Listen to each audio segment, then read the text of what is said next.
so what I got here is, well, let me actually just back up. So I got this, in the last video I was assembling this, got this together, the fuel pressure regulator, got it mounted. I think it's gonna work there. And then picked up hose. So what this is just a steel braided rubber line. So it's like a, what do you call it? Like a chloroethyl, something rubber. So it's like a synthetic rubber. Now it's a little different than what I was expecting it to be. As in, sorry, let me just turn this down. As in, it's a little bit thinner wall. And this is the Performance World brand. I don't know. I think they manufacture it. At the very least, they carry it. So it could just be a generic stuff that, you know, gets rebranded. So anyways, that's what I'm going to be planning to use. It's expensive stuff. It's about $10 a foot Canadian. But you know, that's why I ran the aluminum hardline for the majority of it, because that was significantly cheaper. So I'm just going to use this to kind of tie in where I can't, you know, easily do hardline, or, you know, it wouldn't really make sense to me. So the only thing is, and I'll back up. It's supposed to be stronger than some like you know, your cheaper braided stuff, because it's actually like what did he say? It's like essentially melted into the rubber, like it's fused with the rubber portion, so it's not just like sitting loose on there. So and you know, it's I looked on their website after the fact, and they're like, only use it with what they call their 9000 series hose ends. I tried to look that up on the website, nothing came up, so I don't even know what that is. I think it's probably something like kind of like if you guys, any of you know about like the push lock system. But anyway, and I'm not saying that's what it is, just to make that clear. But basically a push lock system is this. It's very similar. I think a lot of the fittings are actually plastic, if I'm not mistaken. But it's essentially like a one-way hose barb. If you want to see more about what kind of that style, you can go back on my channel. I did a video last year about hose fittings. But one thing, just very quickly, one thing you'll find. So these technically are both the same size, if I'm not. I think these two are. But anyways, suffice it to say, you have your style with like a more gentle barb that requires a clamp, but then you have your push on that technically does not require a clamp. And it's been like a year since I made that video. It was more fresh in my mind at the time, so if you're interested, go back. But anyways, all that to say, it's kind of like a push lock system. So it's going to be a little bit snug probably. This is -6 AN, which is as close to 3/8 as you can get AN line. But I think it's on the small side, if I'm not mistaken. This piece is a little crushed. He cut it a little harshly, but it's yeah, we're on the small side of 3/8. So I'll see how it goes with my 3/8 fitting. He did mention, because right here is fitting a 5/16, a lot better. So I'll see how it works. I may have to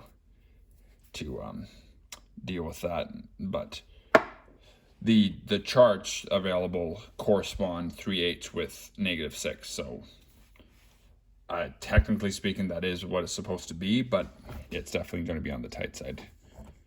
So we'll see, because here's a 3/8, here's a 5/16, 3/8.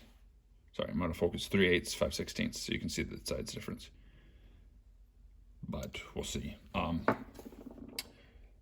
felt like I lost my train of thought. So anyways, but yeah, with the push lock system, it's basically you push it on and that's it.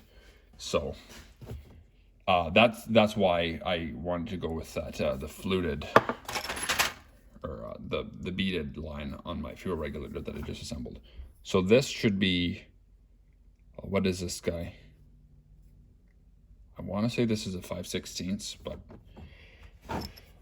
Not 100% sure on that.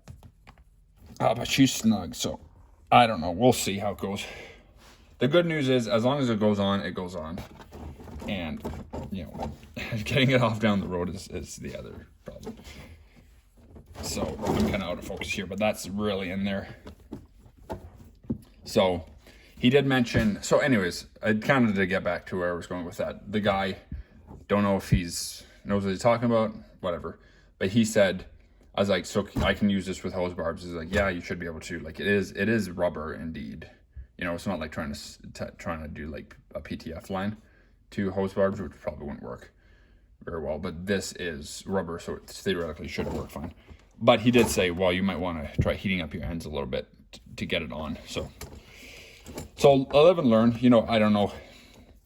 I'd be curious to see what I guess what it would be, a -8 would be the next size up.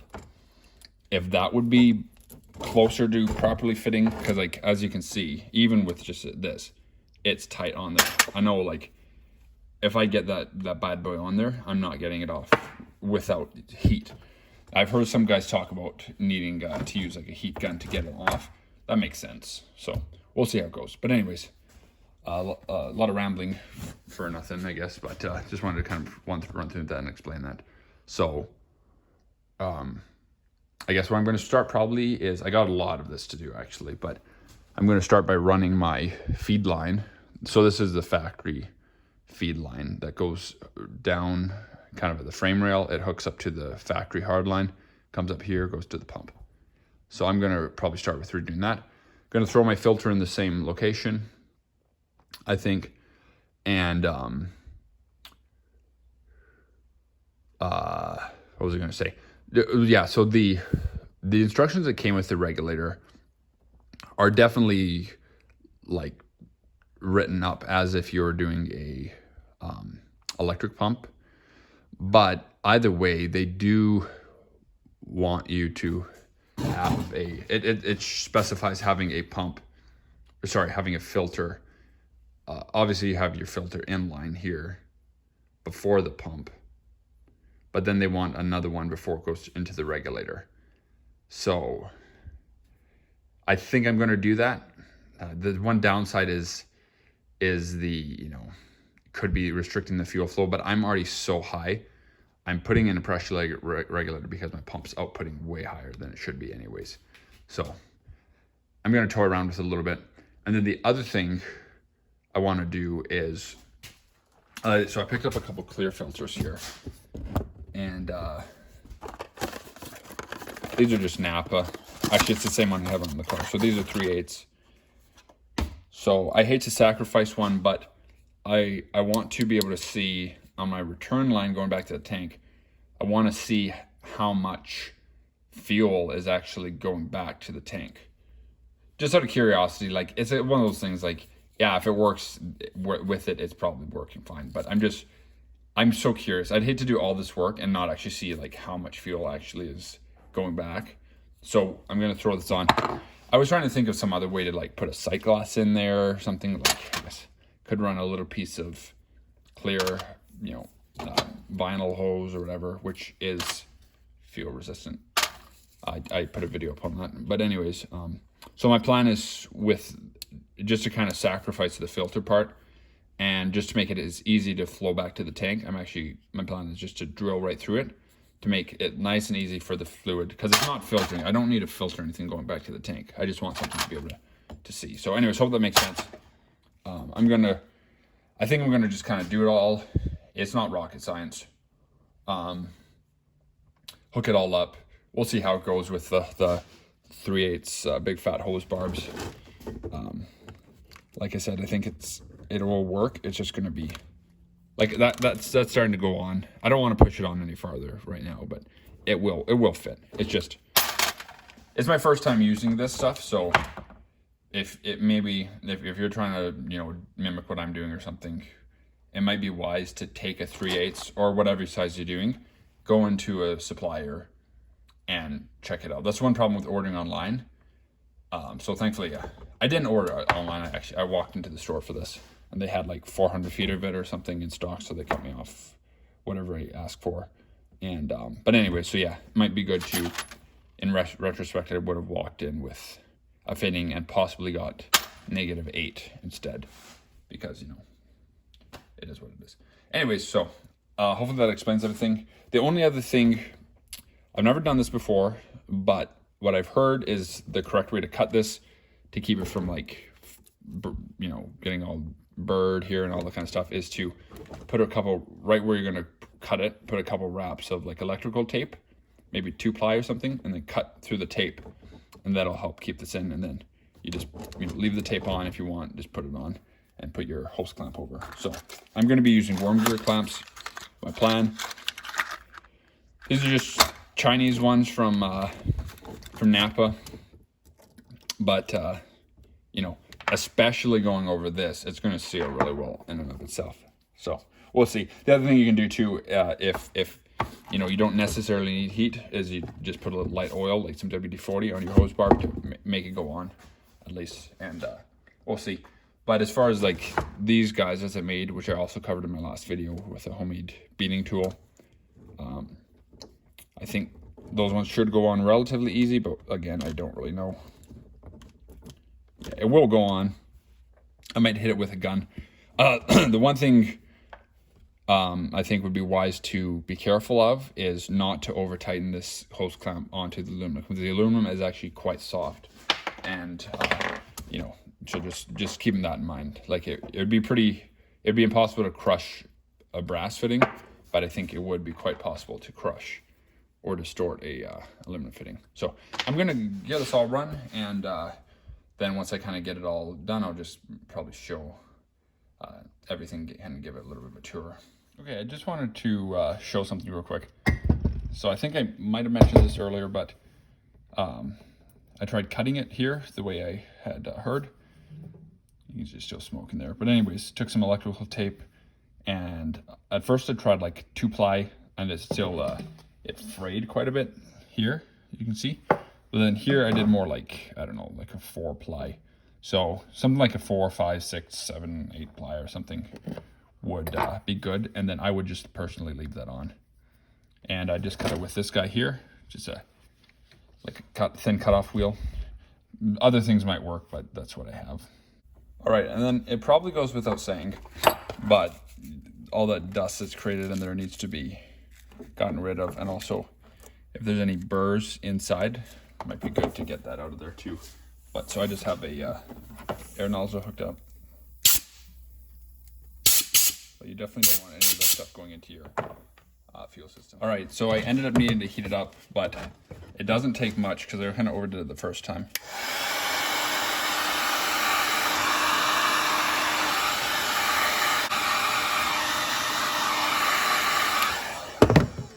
That might even be enough right there.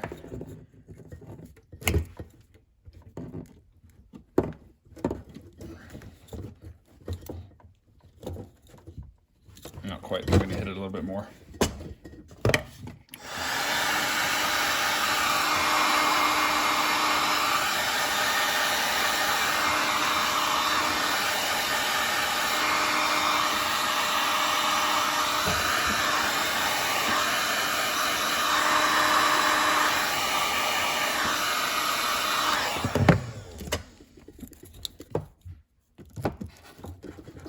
That's better there.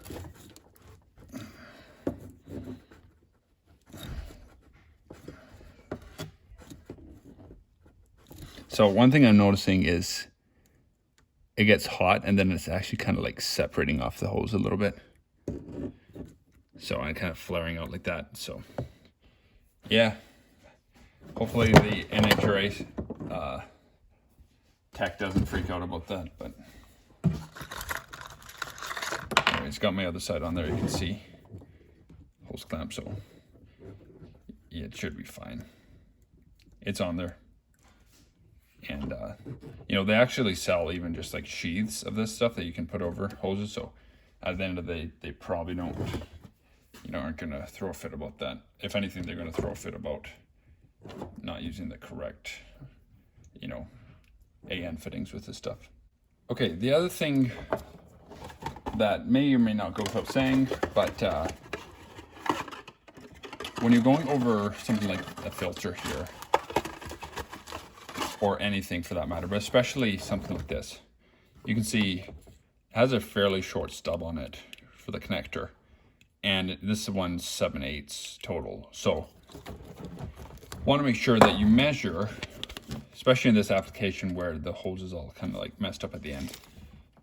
You want to make sure that you measure that it's within those 5/8. So the far side here, or sorry, 7/8 in this case. So you can see 7/8 is out here, so it's landing around this region. You don't want like obviously off it, because that would just ruin everything. And you don't really want it like, this would be okay, but ideally you want it like back here. So keep in mind. All right, so I think I got everything finished up here. I put up a short kind of describing what I'm going to mention now, which is, so, well, some of you may have seen that. But anyway, so what happened is I figured out that the 3/8 hose fittings, like SAE hose fittings, do not fit very well into the -6 AN fittings or hose. It's very small. It's a little too small to fit onto the 3/8. So it is possible. There are a few spots where I made it work with some heat and some oil, such as connecting to the tube, and a few, maybe one or two other spots. But aside from that, basically the only two spots I really had to make that work was here, and then on the inside of my fuel pump, because that's supposed to be 3/8. But then, like I mentioned in the short, the discharge side can be one size smaller. So, so that would be, well, the discharge side is coming up to here. So I know it's a bit of a rat's nest. I tried to kind of make it work the best I can, but that's just kind of what I'm left with trying to use a mechanical pump, because it's honestly not ideal. Like, this could be a lot more tidy if I was running an electrical pump on the frame. Anyway, so I'll just do a quick rundown. You know, yeah, the main thing is that as long as it works. So obviously, I'm gonna have to test it at some point when I fire up the car and check all my connections and all that kind of good stuff. But so essentially, we got the lead from the tank coming through this. So this one is factory location, although factory would have been just a rubber line. That, you know, I'm not sure where the factory filter would have been, if any, or if it was only the carb intake filter. But anyways, regardless, this was where an additional one had probably been placed after the fact, or it may have been factory as well. That I'm not sure about, so somebody could correct me on that. But anyways, so have a filter here, obviously. So this line goes into the pump. Then the discharge side, the pressurized side of the pump, comes out here.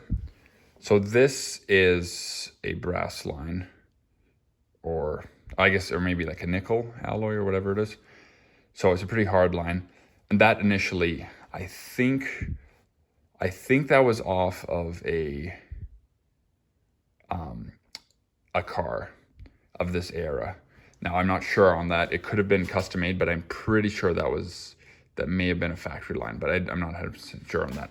But anyways, I had it, and initially, before I had this whole fiasco, this was coming directly to my carburetor, and it worked really well. You know, it was bent up nicely around the block, nice and, you know, nice and sturdy and neat. Anyway, so I reincorporated that and just, you know, finagled it a bit and twisted it around so that it comes out, runs up here. The reason I did that is because I didn't have the correct fitting to go into the discharge side of the pump. So I was like, well, I know this one fits and it has the right fitting on it, so I'm just going to use this. And it has a fluted end, a beaded end here. So a little hack, but it runs up. Then I have a filter as per specs. Now, I don't know if I have the correct micron level or not, but at least, you know, according to their instructions, I have another filter after the pump before it goes into the regulator, if I understood that correctly. So then that comes up to the regulator, to the inside side. It's got the one side plug there because I don't need it. The other side goes up to my carburetor. Boom. And this is the best kind of routing I could figure out. Sorry, I know it's a little bit, I'm not focusing very well. So yeah, so that's kind of how I have it worked up. And it's kind of just a working model. This I might tweak a little bit, but you know, it's coming nice here. The only spot it's resting is on the valve cover, so you know, it shouldn't be getting too much heat there. It's kind of out of the way. And that's that. So a lot of stuff going all for, you know, so little. But you know, like the saying goes, hindsight's always 20/20. In hindsight, you know, after that, you know, that pump was in question, I should have just gone straight to electric, because, you know, I am kind of old school. Like, I'd love to run a mechanical pump, but there's a time and place where it just makes more sense. The one thing I keep freaking out about is it is possible for when a mechanical pump fails for you to be pumping fuel into your crankcase. So that is one thing that just kind of, if you could say, keeps me up at night. I mean, it doesn't really, but that is a concern. So in hindsight, I would have just gone, you know, the mechanical fuel pump route, or sorry, the electrical fuel pump route. So anyways, that's it. You know, I will maybe at some point, but part of the way I run is I just, like, once I have an idea, I want to be able to try to prove it to see if it works or not. And, you know, it's nothing extremely groundbreaking. But anyway, so to carry on, so I got this whole setup. And I guess the groundbreaking part, if you could call it that, is seeing how well the return fitting on the pump will work. So I don't think I had a clear shot of it before. I don't know if you can see there. But anyways, so you have, the way that pump works is you have, well, they'll be coming out. So you have 3 fittings. So you have, imagine you have an in. One, actually how it works is you have your in, your out, and then up top, you have a return fitting. So it's more like a vapor line / fuel, but it does definitely fill, it does definitely discharge fuel, because I know that from earlier, because it was discharging into a bottle some months ago. Anyways, so that line comes from here, connects to the hard line that I made the video about. That hard line, 3/8, goes back to the tank. I don't need anything this big. I could get by with like even like probably a 1/4 inch for sure. But I wanted to have the real estate in place for if and when I put an electric pump, I can use this as an alternative feed, etc. So that's why I went with the 3/8. So that's that. And then I'm just gonna go into the car here. Okay, well, I'll start back here. So if you watch that video with the hard line, you can see my connection there.